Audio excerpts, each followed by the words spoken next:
ونشرة انباء الحكايه اليوم. خلينا نخش على اخبارنا المتينه بقى. المهندس طارق الملا وزير البترول قال ان الدوله قريب جدا هترفع الدعم كله عن البترول، والناس هتجيب البنزين والسولار باسعاره الحقيقيه، وخلال الكام شهر الجايين الدوله هتحدد مين اللي يستحق الدعم ومين اللي ما يستحقش. وحياه امك وحياه امك وحياه امك دعمني معاك يا شيخ. حس بيا يحس بيك ربنا. الوزير قال كمان ان فلوس الدعم دي هتروح لقطاعات تانية زي التعليم والصحه. انا حاسه ان الحكومه دي مبقتش عارفه تتصرف ازاي، كل شويه يغلوا حاجه ويقولوا حاجه تانية هترخص، وفي الاخر كل حاجه ما بقاش فيها دعم ومفيش حاجه بترخص. تحس ان هم بيشدوا البنطلون فالقميص يضرب في وشه. في منطقه صغيره كده في الوطن العربي قد شارعين 3 عندنا مسميه نفسها دوله اسمها قطر، عملت فيلم عن الجيش المصري، اتكلمت فيه عن ان الجيش بيجند الشباب اجباري، واتكلمت فيه عن المعامله السيئه والاهانه والاستعباد اللي بيتعرض ليها الشباب في الجيش، وانهم ما بيتعلموش اي حاجه في الجيش. بصوا هو انا بصراحه ما بعرفش ارد في المواقف دي، لان ماما علمتني ان لما نرد على حد كده يبقى من نفس المستوى، وان الكلب لما بيهوهو محدش بيرد عليه. انا نفسي قطر بقى تعمل فيلم كده عن انجازات الجيش القطري العظيم. بس هو انتوا عندكم جيش اساسا؟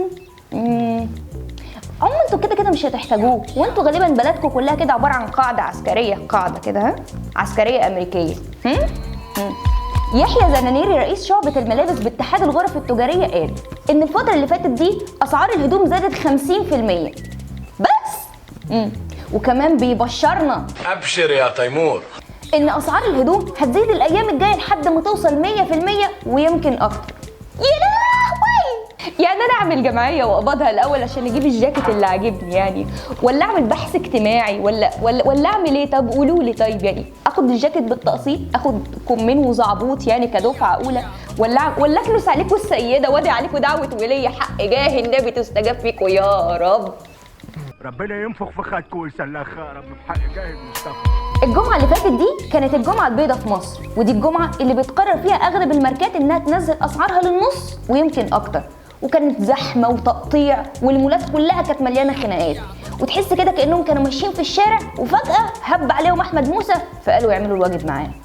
الحقيقه ان الجمعه دي اسمها الجمعه السوداء في امريكا، وده لانها بتبقى سوداء على كل التجار والمحلات، لانهم بيخسروا فعلا عشان يبيعوا، بس هم عندهم رقابه حقيقيه مش زي عندنا.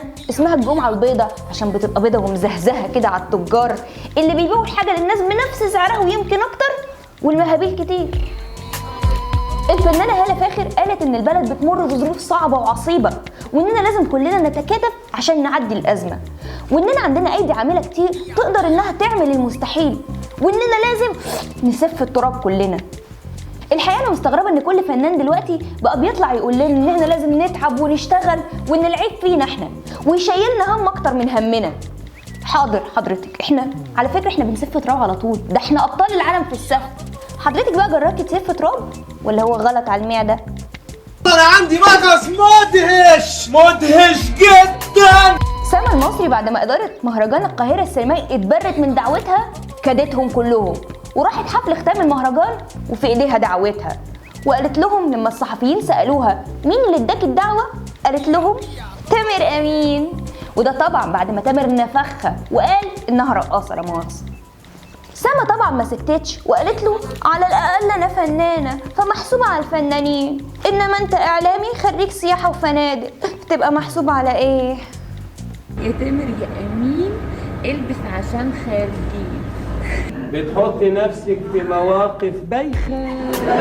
من كام يوم انتشرت صوره للفنان تامر حسني ايام الكحرطه، والناس بقى فضلت يعني تتريق عليه ويطلعوا فيه القطط الفطسانه، وقارنوا بين تموره نجم الجيل دلوقتي وبين تموره ايام الكحرطه، وقالوا اهو العز والفلوس بتعمل كل حاجه.